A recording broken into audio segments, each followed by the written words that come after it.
ब्रह्ममुहूर्त ध्यानोपरांत सत्संग।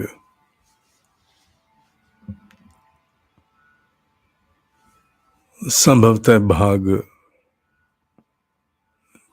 4 या 5 है आज, ध्यान नहीं। स्वमूल्यांकन आत्मोत्कर्ष का आधार। स्वमूल्यांकन में आत्म परिष्कार की दृष्टि से आत्म साक्षात्कार की पहली सीढ़ी हर जीव को, लगभग साधना की बात कर रहा हूं, साधकों की बात हो रही है यहाँ।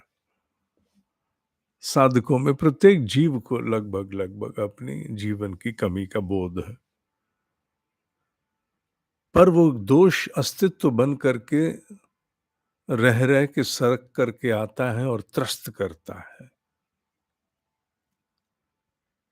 मूलाधार से मणिपुर के बीच का जो कुरुक्षेत्र है, जो संग्राम है, ये जन्मों पार नहीं हो पाता।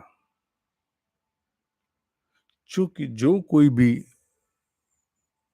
कारण, लोभ, ईर्ष्या, वासना, कोई भी दोष, अनेक स्वरूप हैं दोष के, जो साथ में चल पड़ता है वो हाँकता है। भगवत गीता कहती है कि जैसे नाव होती है, जो वो नाव जिसमें कपड़ा लगा होता है, उस नाव को बहने वाली हवा हाँक के ले जाती है, पतवार वाली नाव को हाँक के ले जाती है। नाव का बस नहीं चलता, जहां हवा ले जाएगी जाएगी।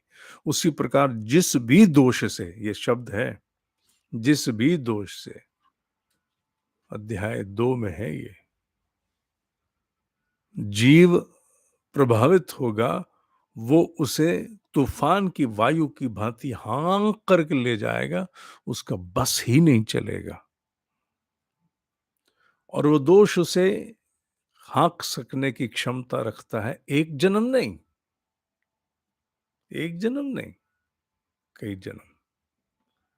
पर जिस दिन साधक का जन्म हो गया, उसे ये आभास हो गया कि मुझे आगे जाना है, मुझे मुक्त होना है, मेरा बस भले ही चले ना चले, मुझ पर आक्रमण भले ही वासना का होता रहे, पर यह मानना चाहिए कि उस दिन घंटी बज गई, शंखनाद हो गया कि अब ये बहुत ज्यादा आगे नहीं जा पाएगा।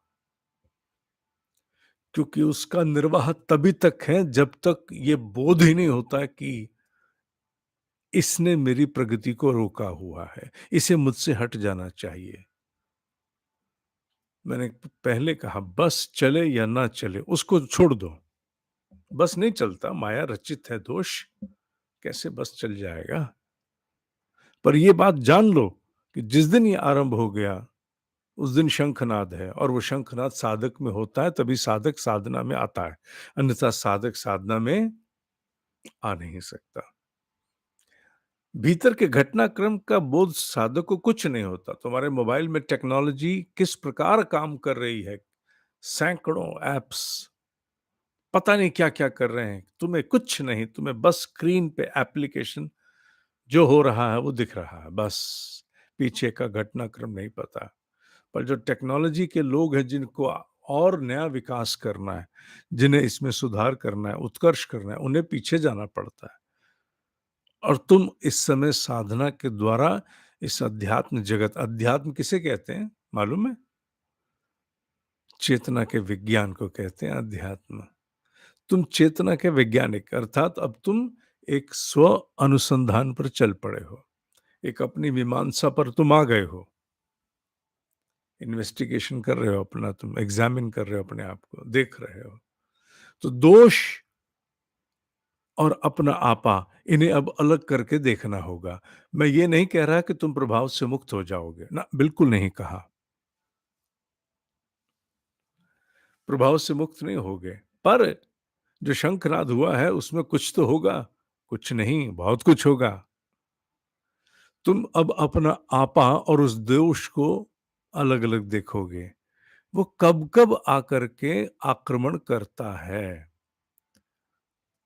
इसे अब अनुभव करना है। एक बात जो कल बताई थी। दूसरी बात, वो कब-कब आकर के आक्रमण करता है, ये जैसे कब-कब का उल्लेख हुआ, अर्थात तुम और वो 2 शव अलग हो गए। अब तुम दृष्टा भाव में आ गए, जैसे आक्रमण होगा, तुम्हारा बस चले ना चले, पर तुम साक्षी भाव से अनुभव करके कहोगे, प्रभाव आ गया, प्रभाव आ गया, हाँ, प्रभाव आ गया। बस चलेगा? नहीं चलेगा। कइयों का चलेगा, कइयों का नहीं चलेगा। जिस स्तर पर जिसकी आत्मिक प्रगति है, उस स्तर पर उसका अधिकार चलेगा, अन्यथा नहीं चलेगा। तो जैसे ये भाव आए, उसी क्षण तुम्हें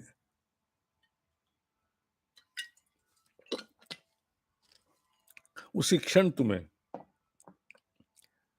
एक भीतर जागृति सी अनुभव होगी, आया। अब दूसरा सवाल, जैसे वो आया, अब ये अनुभव करना है इसका घटनाक्रम मेरे भीतर आने के बाद क्या रहता है। वो तुम उस समय अनुभव नहीं करोगे, बाद में करोगे। लोभ आया था, ईर्ष्या आई थी, द्वेष आया था, कुछ भी आया था, भय आया था, मैं भय को भी बीच में ले रहा हूँ, वासना आई थी, ये आए थे, हाँ। उसके बाद फिर क्या-क्या हुआ था मस्तिष्क में, याद करो क्या-क्या हुआ था? अ, हाँ, हाँ, अगर हाल ही की घटना है तो सब याद होगा, 1 हफ्ता पुरानी कुछ याद नहीं रहेगा। जिस दिन है इस उसी दिन स्व-मूल्यांकन को नित्य लाना पड़ता है, उसी दिन। क्या हुआ था? उसके बाद फिर मैंने इस कल्पना को किया, मैं उस समय इस कल्पना में चली गई या चला गया, फिर मैं उस कल्पना में चली गई और फिर बस वो कल्पना, कल्पना, कल्पना। स्मृति और कल्पना, ये दोनों मिलकर के उस दोष को अपनी उड़ान भरने का पूरा मौका देते हैं, चल मज़े ले।